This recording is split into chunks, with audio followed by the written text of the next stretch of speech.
Thank you very much. It is truly great to be back here in Michigan. Right. And it's also wonderful to be here with the leaders, workers, engineers, and suppliers of Ford and Fiat Chrysler and General Motors and many others. We have so many leaders that we just met, all of the leaders of the major car companies and the automobile business. It's a great business. It's a wonderful business, but it's been pretty much hurt here. But it's not going to be hurt for long, that I can tell you. That I can tell you. I'm sure you've all heard the big news that we're going to work on the CAFE standards so you can make cars in America again.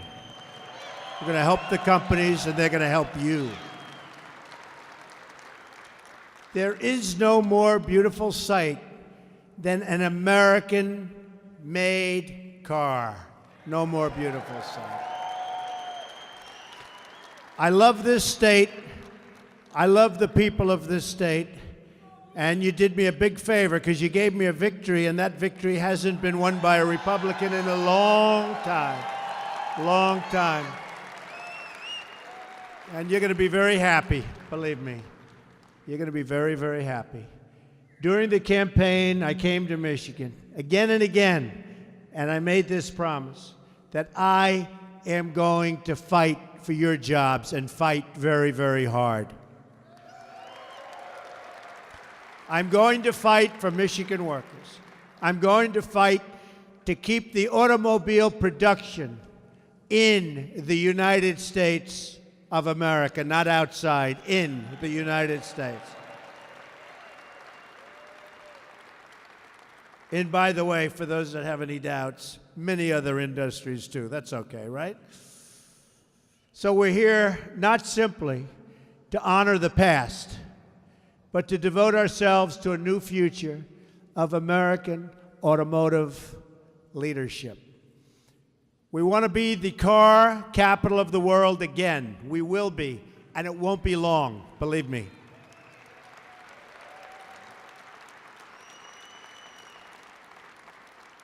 And by the way, we're going to have a very big announcement next week having to do with your industry. Very, very big, very important.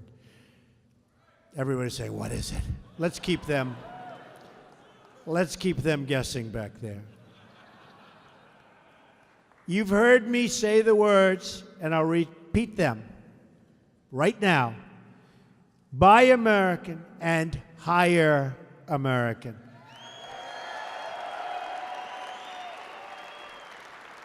It's not just a motto, it's a pledge. It's a pledge to the working people of this country.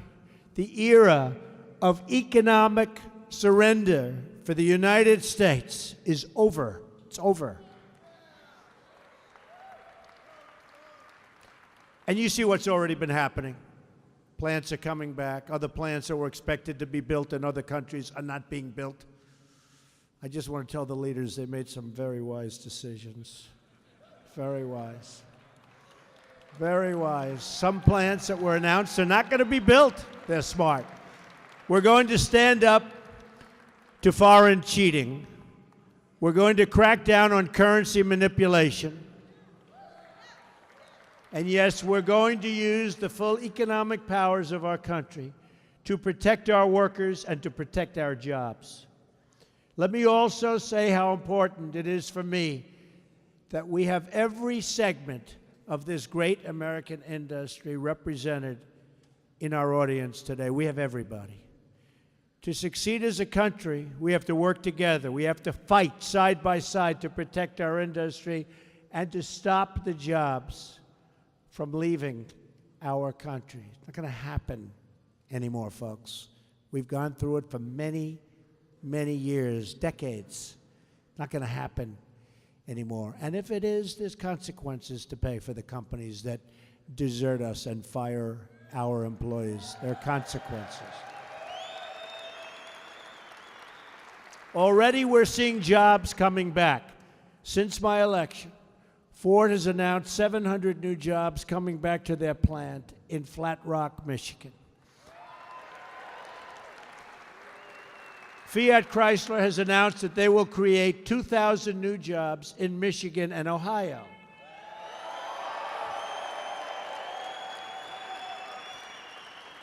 And just today, breaking news, General Motors announced that they're adding or keeping 900 jobs right here in Michigan, and that's going to be over the next 12 months. And that's just the beginning, folks. In fact, I told them that's peanuts. That's peanuts. We're going to have a lot more. They're going to be building new plants, expanding their plants. My administration will work tirelessly to eliminate the industry-killing regulations, to lower the job-crushing taxes, and to ensure a level playing field for all American companies and workers. Before NAFTA went into effect, by the way, NAFTA, a total disaster. There were 280,000 auto workers in Michigan. Today, that number is roughly 165,000. And would have been heading down big league if I didn't get elected. I will tell you that right now. That I can tell you. Plenty of things were stopped in their tracks. They were stopped in their tracks. A lot of bad things were going to happen. A lot of places were going to get built that are going to get built right now in other locations. The number of auto plants in the state has been cut by a third. Motor City once set the standard of living for the nation. Now it has suffered under the decades of failed economic decisions that have stripped our country of its jobs and of its wealth.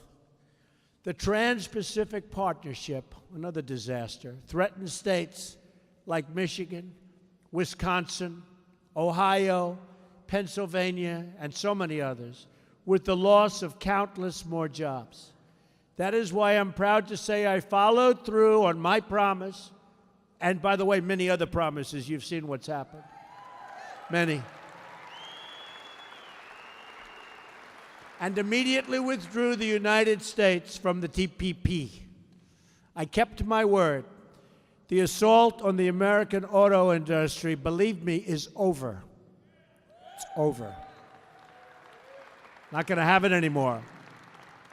We're setting up a task force in every federal agency to identify and remove any regulation that undermines American auto production and any other kind of production, including the production of high-end, low-end, big, small, every form of automobile and truck. During my first week in office, I brought American auto companies to the White House. Mary Barra's here. Mark Field's here. Sergio is here. And others.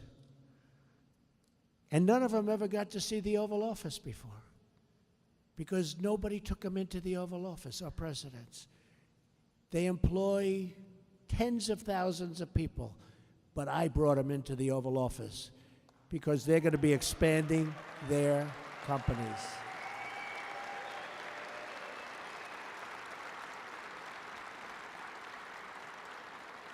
But they all told me the same thing.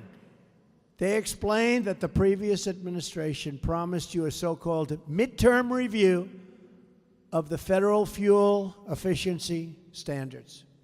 It was necessary because the standards were set far into the future, way, way into the future. If the standards threatened auto jobs, then common sense changes could have and should have been made. Just days before my inauguration, the previous administration cut short the promised midterm review in an 11th hour executive action. Today, I am announcing that we are going to cancel that executive action.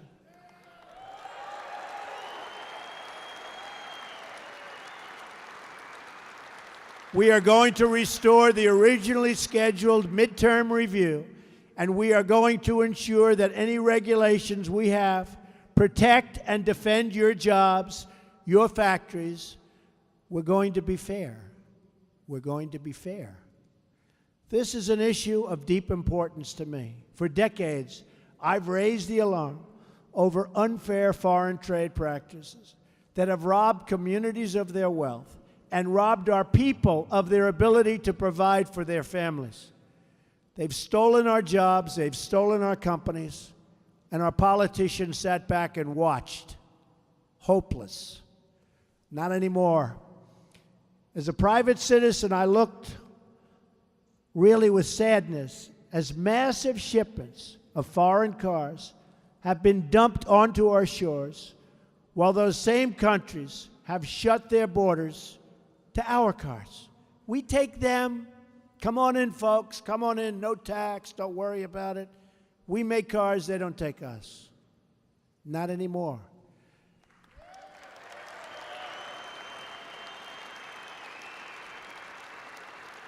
Since NAFTA was approved, we've lost nearly 1/3 of our manufacturing jobs in the United States.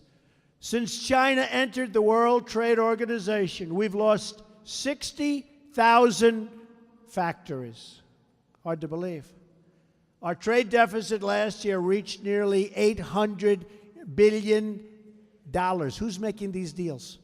I can take anybody in the audience. You'll do better, believe me. These statistics really should have shaken up Washington to do action, but nothing happened. But something did happen. Happened on November 8th. Believe me, it happened. Happened for you. But the politicians made excuses. They've said these chronic trade deficits have helped us to win friends abroad. I don't want friends abroad if that's what it's going to take. We don't need friends abroad for that.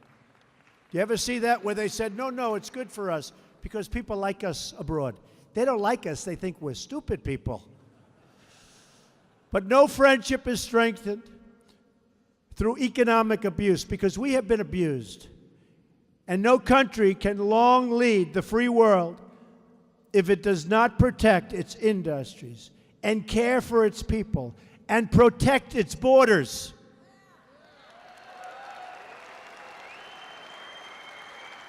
America will be respected again, and you as workers will be respected again. Believe me, you will be respected again. Soon, now. I think it's already happened. Our great presidents from Washington to Jefferson to Jackson to Lincoln all understood that a great nation must protect its manufacturing, must protect itself from the outside.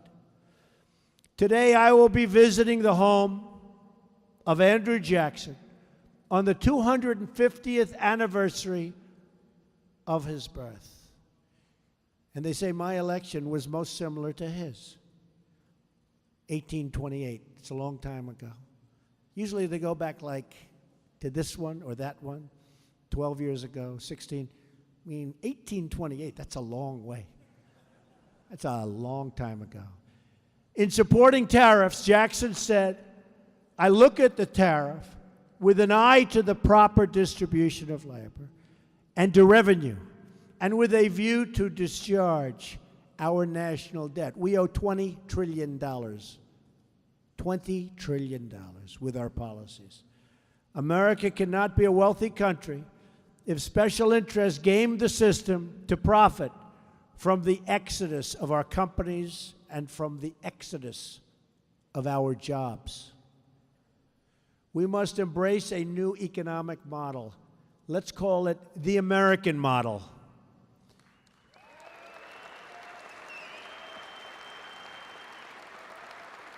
Under this system, we will reduce burdens on our companies and on our businesses. But in exchange, companies must hire and grow in America. They have to hire and grow in our country. That is how we will succeed and grow together. American workers and American industry side by side. Nobody can beat us, folks. Nobody can beat us.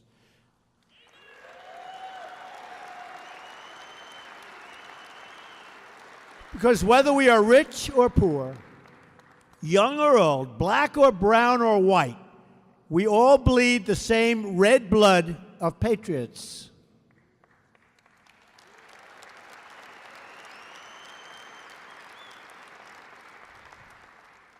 Great Americans of all backgrounds built the arsenal of democracy, including the legendary Rosie the Riveter, who worked here at Willow Run.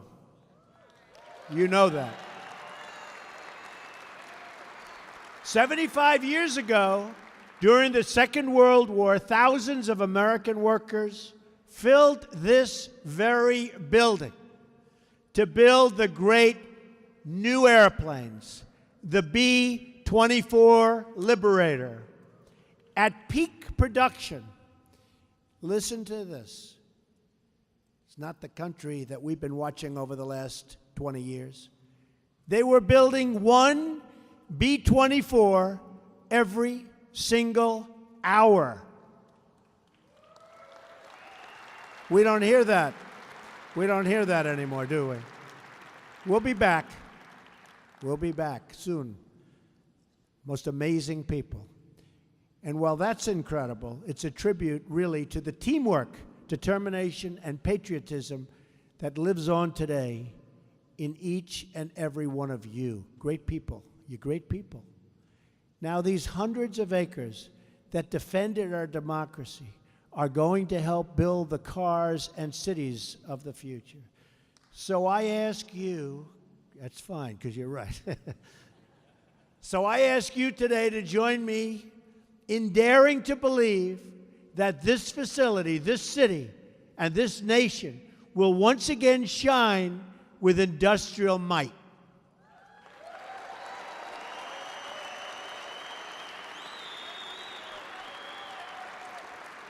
I'm asking you to place your faith in the American worker and these great American companies.